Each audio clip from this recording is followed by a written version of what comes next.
Kata pakalima. Mano kara fo kulu. Police station mandi kasate o sate ndem boyta abere. Hani station klimawi.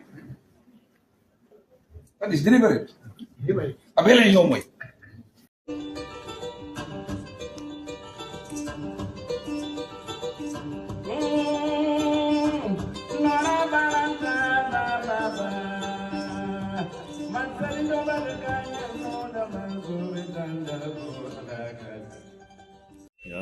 Assalamu alaikum badi mulum ngamu be kontong wato nal kontong wala nal badi maran Suleiman Chang Kunkujang Keitaya UDP politika biro wolu kan update on men nati ale na UDP chumpi di Kunkujang UDP politika biro YouTube channel insilamme Lamin Dr. Lamin Manela.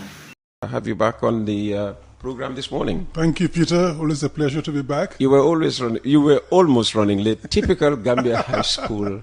No, I was punctual. That's the Gambia High School thing.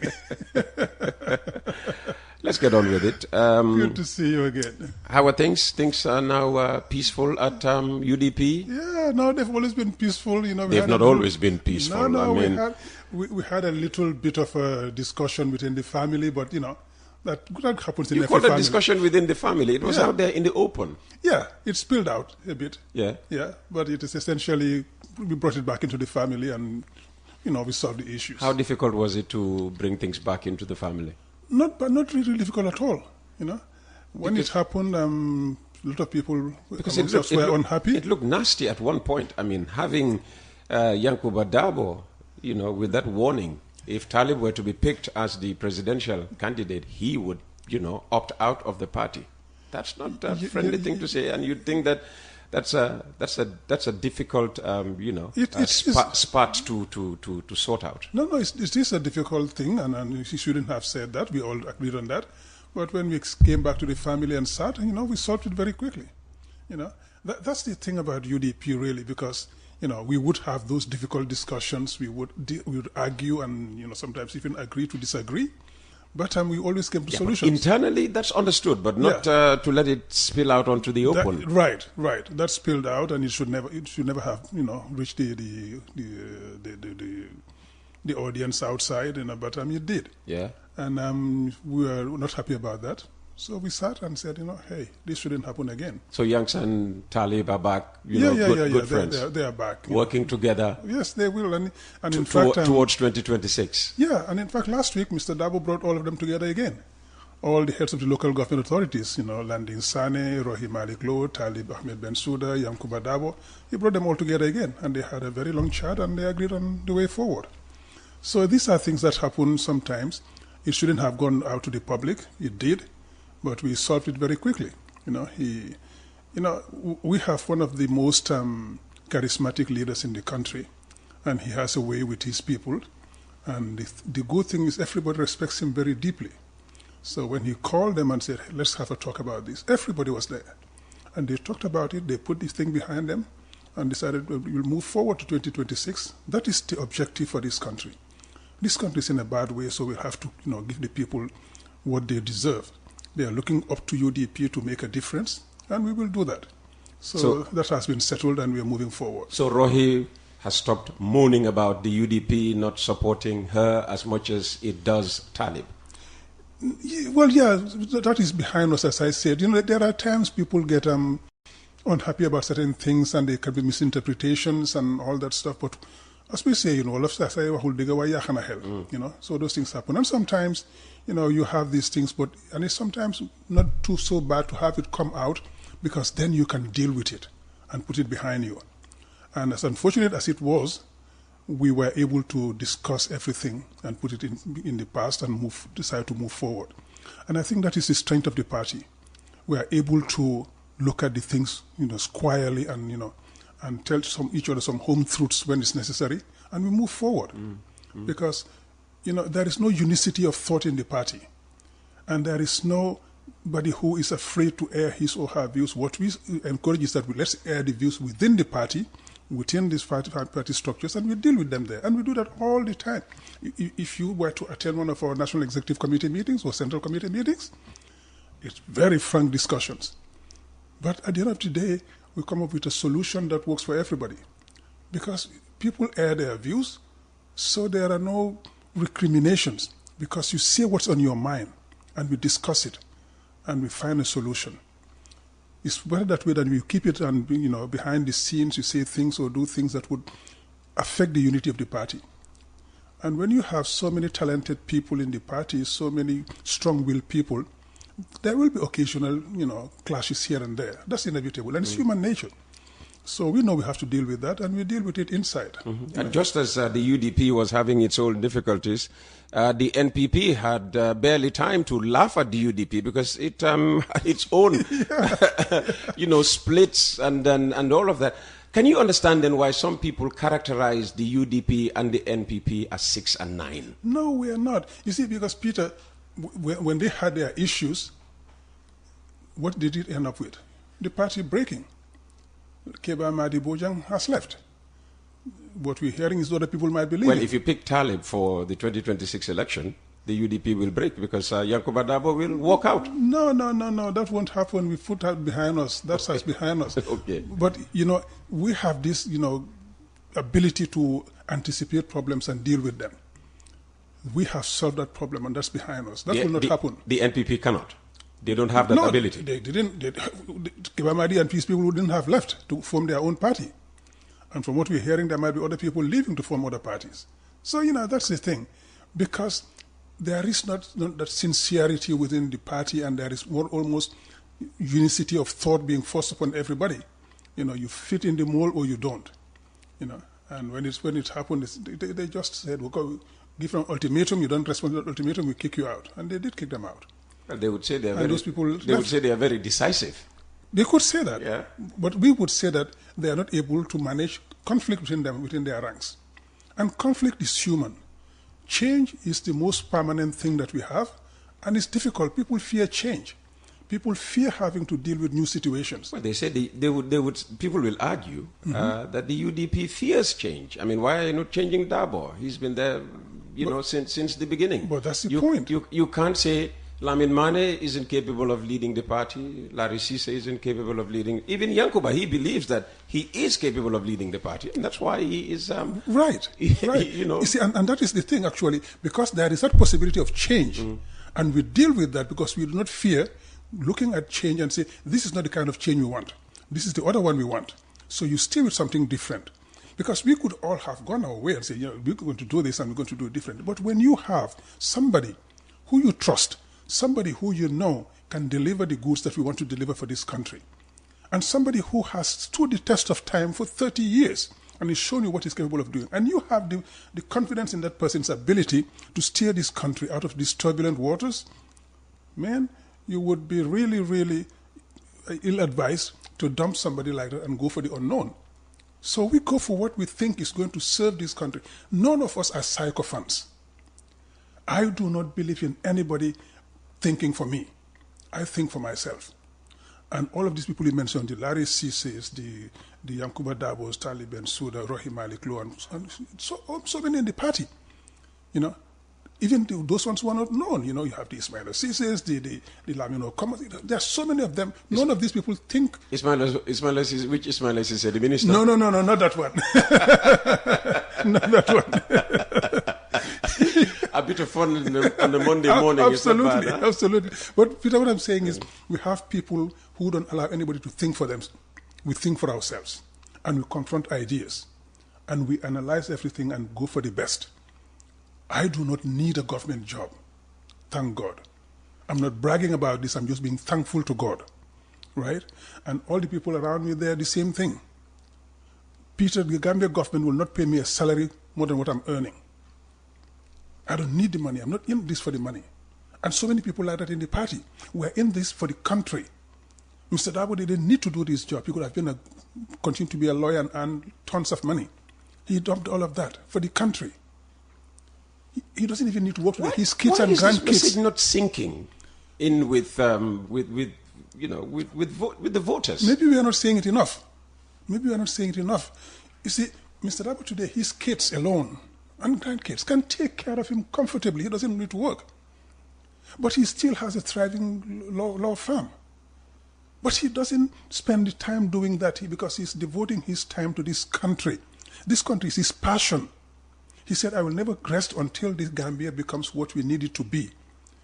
We need it to be a country where all the sons and daughters of this country, irrespective of where you're from, who you love, where you hail from, we all have a part in this country to play, and we all have rights in this country.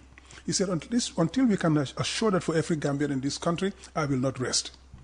If God gives me good health and long life, I'll continue to fight until we establish that for the country. This is what's keeping us all together. That's the glue. The love for this country and the desire to deliver what we think the Gambia deserves. Speaking of glue, I mean, people believe he's the only man who can keep UDP together. Once Darboe gets, out of the picture, that's it. The UDP will fragment. That's what people tend to believe, but that's not correct. Darboe is today, yes, he's the cement, he's the glue that's keeping the party together because of the respect, enormous respect everybody has for him. And you see, that comes from integrity. Respect is something you earn, you deserve. You can't force it on people.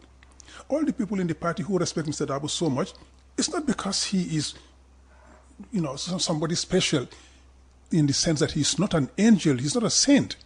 He's human. He makes mistakes like everybody. But the good thing is when he makes mistakes, he accepts. And this is the man you can go to and sit with and criticize his point of view, and you discuss with him and you argue about him. I sit with Mr. Darboe. I love the man, I respect him. I talk to him in a respectful way, but when I disagree, I come to him and I say, maybe you can look at this differently. And he would sit there patiently and listen to me ramble on sometimes 20 minutes. Yeah, Gambia High School alumni are good at that. Just ramble. There you go. And then you will always... I gave you that stick. You will always have, I gave you that stick. A patient ear in, St. Augustine's High School. A St. Augustine's guy who was polished in Gambia High School.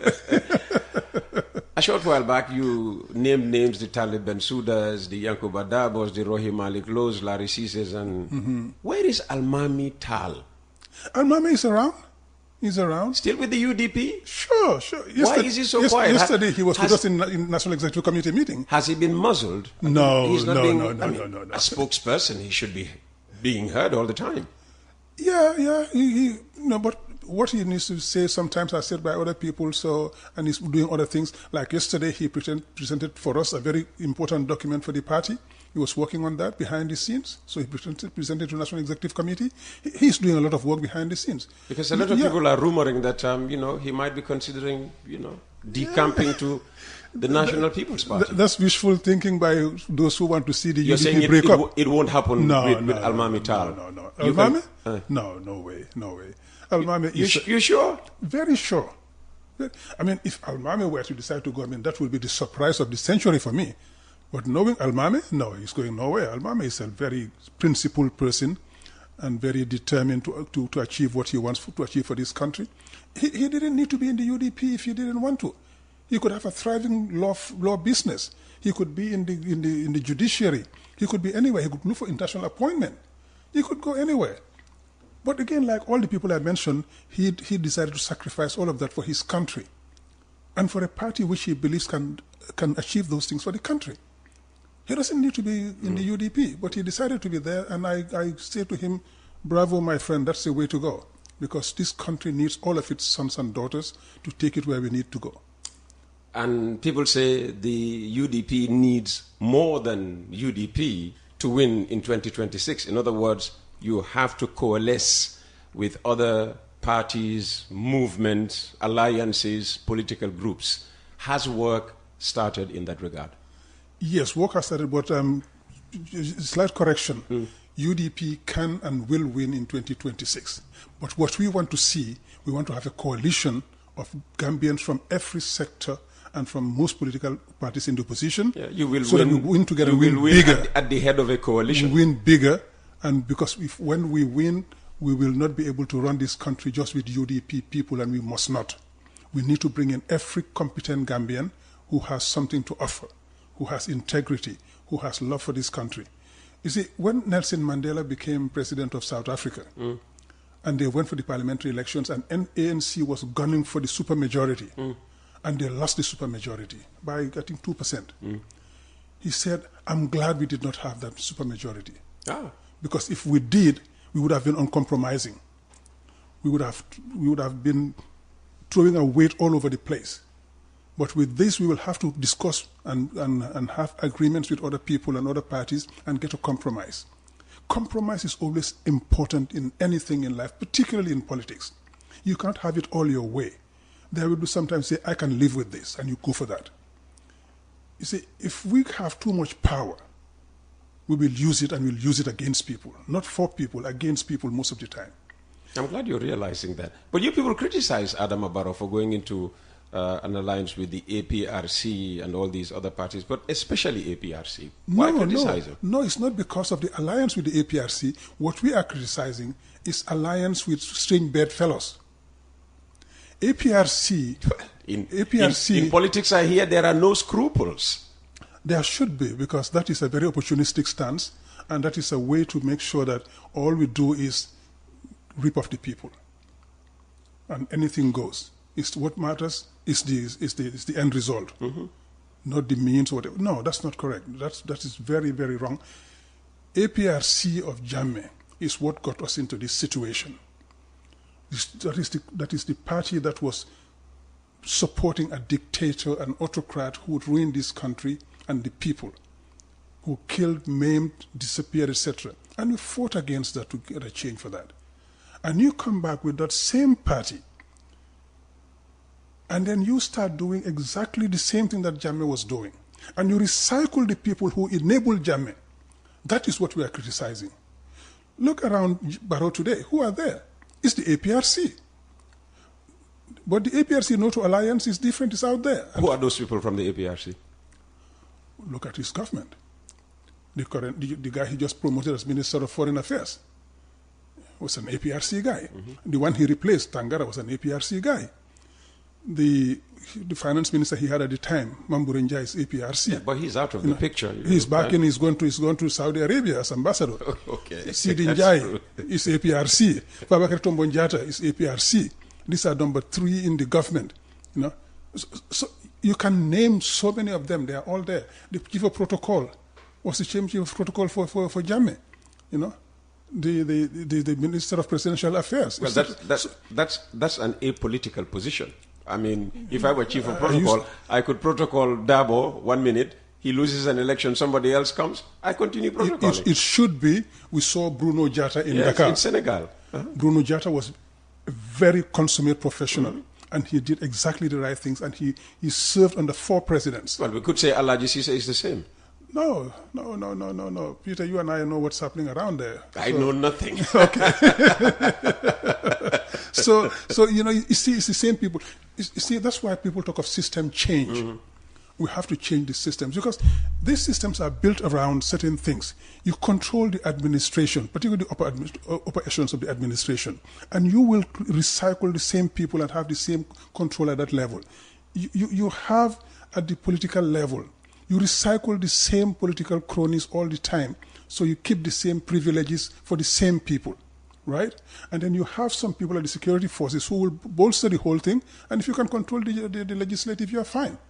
But to compound it all, most of the time you have, even in the judiciary, people who have been promoted by a system, an autocracy or a plutocracy, as we are seeing surfacing in the Gambia today. You have those people who are being promoted into key positions in the judiciary and who would stay loyal to that same system. And it's a lot more difficult to get rid of people in the judiciary than elsewhere. So you could have the same systems happening. Look at what's happening in Senegal today. Look at what's happening in the US with the Trump administration and the Supreme Court. How is that relevant to what is going on here? It's relevant in the sense that if you have a judiciary that is not willing to be independent, to do the things they're supposed to do, you can get into trouble. Yep. Today, when you have in the Gambian judiciary, every single case is assigned from the Chief Justice's office. That's not right. You have a huge backlog, and to a point where you are not able to deal with all of the cases and you have to go for alternative dispute resolution mechanisms. And people have their cases pending for years in court before they can get any decision. Justice delayed is justice denied. You hear that? So all of these things are happening, which requires a system change. And Barrow is maintaining that system because it serves Jammeh and is serving him today. Lamin Mane from the United Democratic Party, our guest on Coffee Time with Peter Gomez this morning. You mentioned the legislature there. Let's go there and start talking about some of the decisions, especially with regard to the 2024 draft constitution. Yes. The UDP is being blamed for, again, denying the Gambia the opportunity to usher in a third republic. The UDP should, quite the contrary, be acclaimed for saving the Gambia from a nascent autocracy that Barrow was preparing for this country. When you have a president that set up the CRC, appointed all but one of the members of the CRC. He appointed the president, chair of the CRC, all the commissioners except the deputy commissioner who was appointed by the Chief Justice. And the Chief Justice was appointed by him. So in effect, he appointed everybody on the CRC. Spent $116 million to get them to produce a constitution for us, which was adopted and approved by virtually all the Gambia people within the country and without. And you take it to him and he throws it out with the complicity of NAMS that he confessed on air to have bribed to vote against the constitution that he had prepared. These people prepared a constitution at his behest, spent $116 million to prepare that constitution. And then he goes behind them before submitting it to Parliament.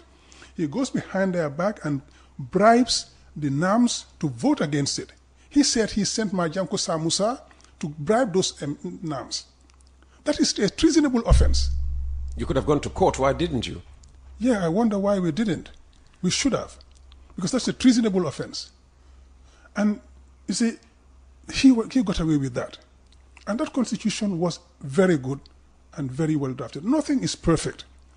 But we're just saying, talking about compromise and things we can live with, that constitution was very good compromise and we could have lived with that. We could have tweaked a few things here and there. But those come in amendments in the constitution later on. But he threw that out and brought us a constitution which is going to make him an imperial president, where he doesn't have to account for anything. His ministers don't have to account for anything. He said, but the NAMS, they will have to account for whatever they do. But me, my vice president, my ministers won't account for anything. You can't ask us questions. We can do whatever we like. We walk away. We don't owe you an explanation. We said when you come to government, you have to declare what you have. When you leave, you tell us how much you're living with. So we know how you manage our money. Did you embezzle? Did you misappropriate? Did you divert? We want to know that. We can hold you accountable. He said, no way. That's not going to happen. I will come, I'll do what I want, and I'll go. You have nothing to ask me. No, when they come in, they will tell you what they have. It's only when they are leaving that you can't ask them what they are leaving with. No, he doesn't even want to tell you what he has when he's coming in. But especially not telling you what he's living with. And that is the most important part. In addition, he tells you, you're not going to bridle my authority here because anybody I want to appoint, I can appoint, and you have no say in that. We say, no, you're serving us. You serve at our pleasure. So when you appoint people, you want to make sure that you're appointing the right people. What does he fear? The worst that could happen is we have very competent people. If you go to the National Assembly and your ministers, your ambassadors, your chief of defense staff or the IGP, etc., they are vetted in Parliament, the worst that could happen is you'll have very competent people. Mm-hmm. If you are not, they will throw you out. So what does he fear? Because he wants to appoint incompetent people who are going to be subservient to him? We don't want that. We want people who are going to be stable to stand up to authority and speak power to speak truth to power. Yeah, but the counter argument to what you're saying is that you people are aiming to make the president a lame duck president. No. Where he has zero powers. No, you're claiming that he wants all powers, yes, for himself. The counter argument is your wish is that he has zero powers. No, that's not correct, Peter, because what we're saying is we want a president that's accountable to the Gambians. You want to appoint a minister, it's still your prerogative to appoint one. We're telling you that you have to appoint somebody who is competent. You don't have to appoint somebody who's going to be subservient. So you're going to appoint somebody that the Gambians can approve of through their parliament. Appoint somebody who's going to be... So we allow you, we respect the fact that you will appoint the ministers.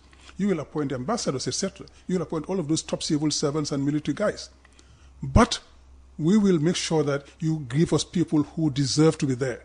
not people who are just going to be there because you think they will be subservient to Yeah, you. but that's not the agreement. I mean, when he ran for office of the president, I mean, basically, he decides who goes into his executive. That's what so happened. we gave him the mandate, to head the executive, and basically he should be free to say, well, I trust Lamin Mane enough to bring him, and do this job for me. It should not be the business of the National Assembly to now say, no, you can't, take Lamin Mane for A, B, and C. Then where's the power, that's vested in a president? That's why we decided to change the 1997 constitution and bring in something different, because we don't want anybody to have so much power. You have to limit the power that people have and distribute it between the different branches of government. If you give anybody too much power, Peter, they will use it against you. They won't use it for you. 9 out of 10 cases, they will use it against you. Like Jammeh did. Like Jammeh did. Power is commonplace to say it, but power corrupts absolutely, and absolute corrupts absolutely. True. You give them too much power, they will become autocrats. But the argument of the Justice Minister is that what you have in the 2024 draft is at least 85% of the document that you people are rooting for, the 2020 draft, the CRC draft. That's what he wants to make people believe, so he's selling that argument. That's not true. This document contains over 120 changes and major changes.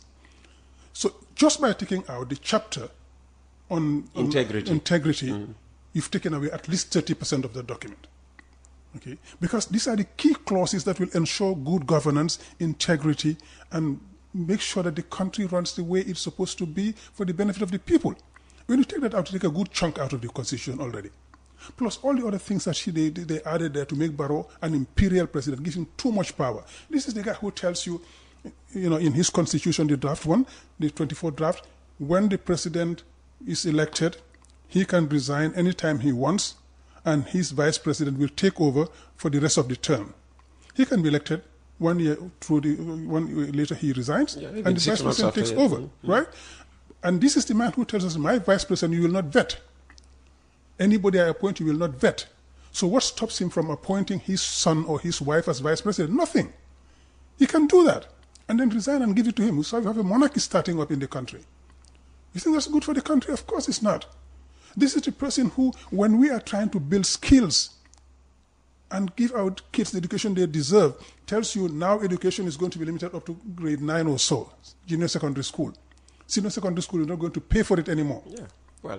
When we should be looking at ways of paying for higher education. Let's say which is why the only minister I applaud in his government is the Minister of Higher Education, who is doing that for our kids. Bring them TVET.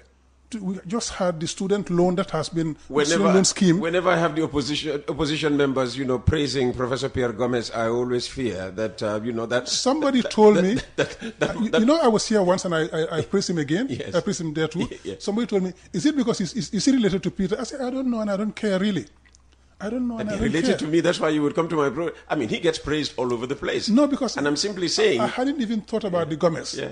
And last time I was here, one of the times I was here, I said, if somebody comes and say, you praise, you're hard on everybody in the government, but you're praising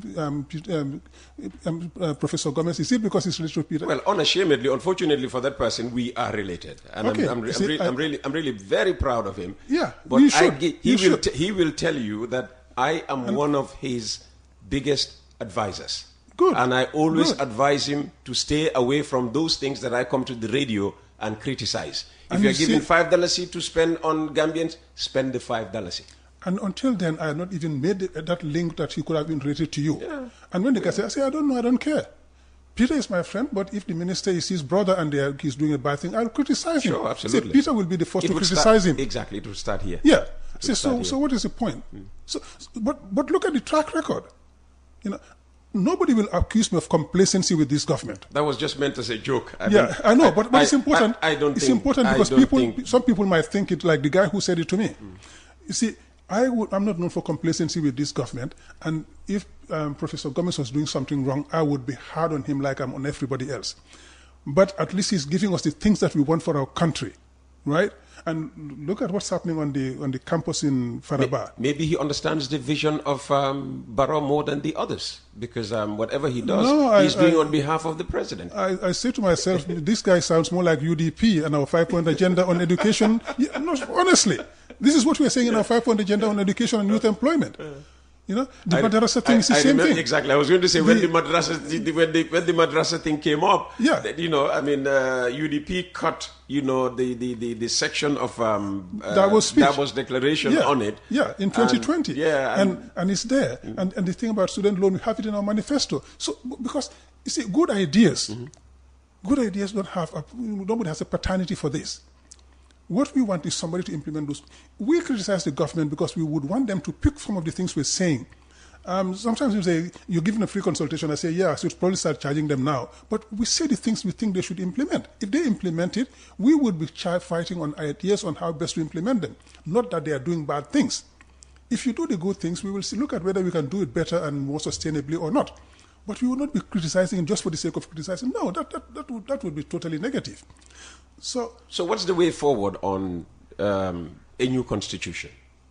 You can't just hold on to the 2020 draft having to be brought back. Why not? Lock, stock, and barrel. Why not? Well, this government will continue to disagree. This government will not.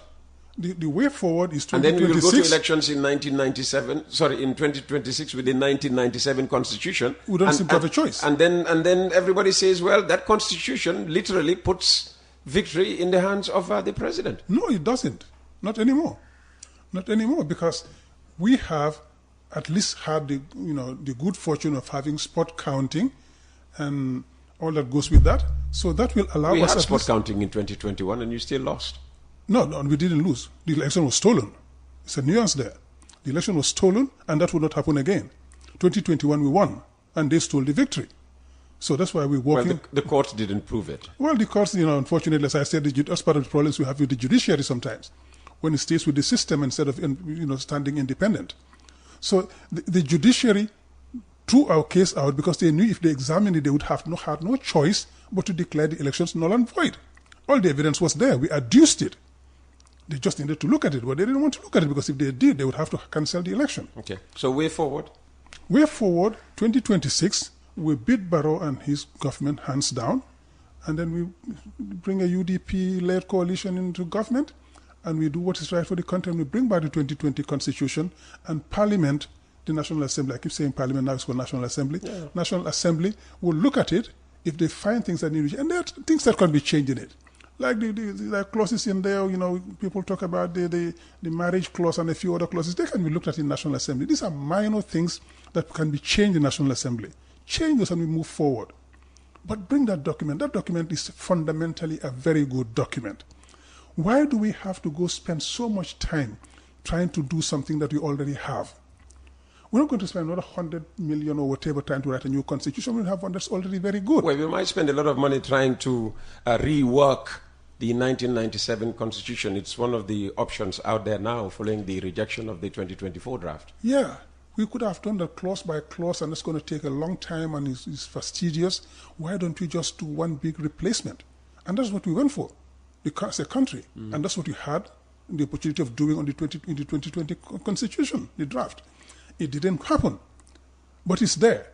We only need to bring it back and resubmit it, just like they did, with the judicial remuneration bill and a few other things that they resubmitted. Nothing in law stops us from resubmitting that constitution. Okay. So when we come to power after 2026, we will resubmit it, and Parliament can deal with it.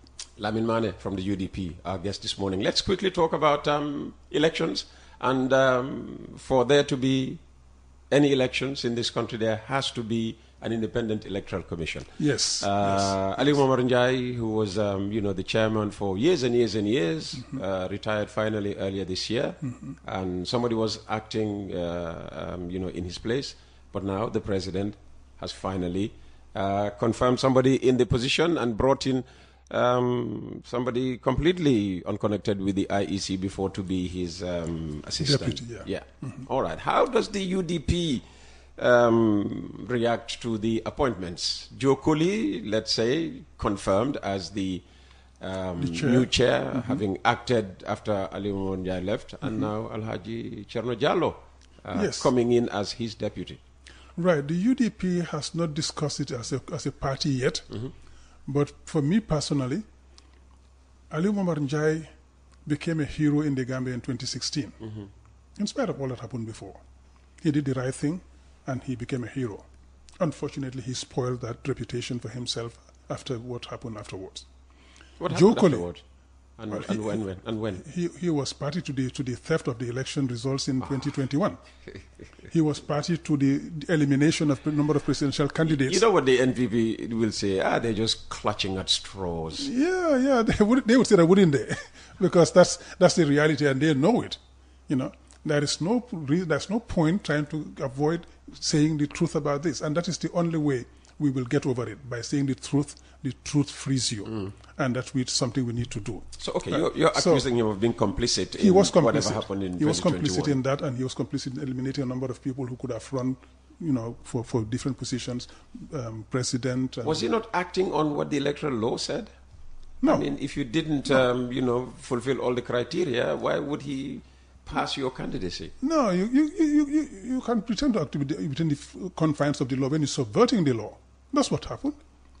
When Ali Umar Njai condoned, or maybe he didn't even know what was happening because of his age. I don't know. I'm not being age segregation advocate here. You're not being an ageist. Yeah.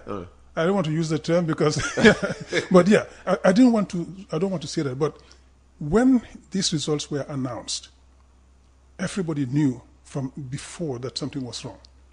And he was there, he just sat there and read the results. He condoned it. He went along with it. And the people around him went along with it. So the IEC is discredited from that point of view.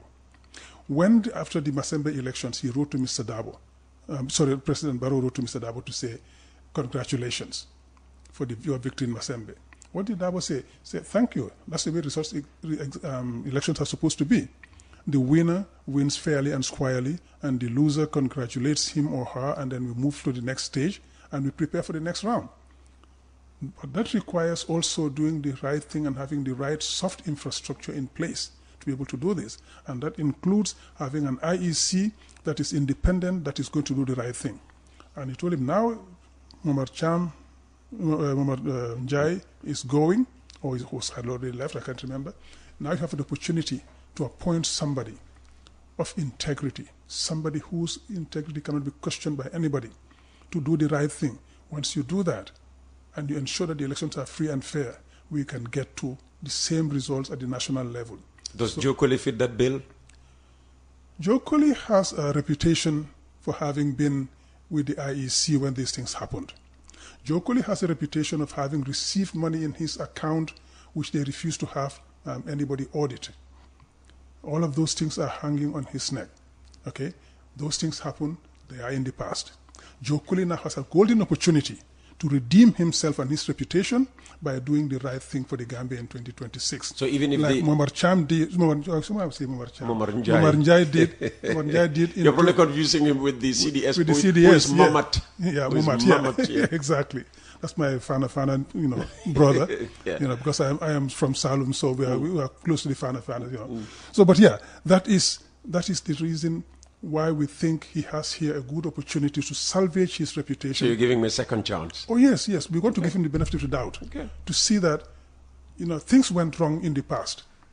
Now, he is the boss of the IEC. He doesn't have any more excuses. I was with him in a number of fora where we discussed his election results. And he did sometimes recognize that, yes, things didn't go the way they could have or should have, which for me is good. So now he has the opportunity to redeem himself and to be another Ali Umar Njai in 2026. Make sure that the results are fair to the country. His deputy, Che is a friend from Gambia High School. Another Gambia School guy. Another Gambia School guy. That's the one thing I don't like about him. Great man. We're great friends, but he chose the wrong school. Another Gambia School guy, and we were together in Gambia School. He was a year or two, I think, behind us in Gambia School. We met in France again. He came to France to study there too. And he would come spend holidays. Sometimes it was in Grenoble where we were. So it's a guy I know from very long ago. And I know Che to be a guy of integrity. Okay? And I hope and pray that that integrity stays with him. He was with the UN. He was in Congo, which is a very difficult place to be. And he came out with his integrity intact. Before Congo, he was in the Foreign Service Yes. for a very long time. He was rose to the rank of Deputy Permanent Secretary. Yes. You know, when I left the Gambia government to go join the ADB, after I left, I was fired. I was fired after I left. You could have asked for secondment, then you wouldn't have been I asked for fired. secondment, it was refused. And I was promised secondment when they appointed me. And when I was leaving, they refused to accept my resignation letter. I said, well, sorry, I'm here for 3 months. And I told you when I came in that I interviewed for the ADB, if it works, I'm going. And you gave me the assurance you would take it as part. A lot of things happened during the time I left. And they fired me after I left and sent me a letter to ADB asking me to pay back 3 months of salary. I refused initially, but then I sent the money to Che. Che is the one who went to pay that for me. Oh, really? Yeah. You paid 3 months back? Yeah. Why 3 months? Usually it's just 1 month. Yeah, they asked me to pay 3 months' salary, so I sent it to Che. Che is the one who went to pay that for me. You were earning so much. But for the principal also, I don't want my name to be I know when I worked in Germany, I was asked to continue contributing to, is it the orphans and widows, whatever, Okay. in those days. Yeah, okay. So yeah. I was making money, away from this country, but having to pay into something. Exactly. And I ended up being fired. And they told me, you lose everything as long as you are terminated or dismissed. That's it. Exactly. I was fired. Wicked system. And, Che had the integrity in then to go pay for that money for me. And he sent me the receipt. I don't know whether he even remembers that, but he did. He went to pay for that. And then he sent me the receipt 2 weeks after I paid the contract. So just very quickly... but I'm saying that this is a guy I know with a lot of integrity. And I hope that that integrity continues. We are not asking him to support UDP because we knew each other from long or we're supporting our party. We just start asking him to do the right thing. And encourage Joe Colley and all the others on the IEC to do the right thing for the country. Okay. That's all we ask. Okay. That's not asking too much. Ni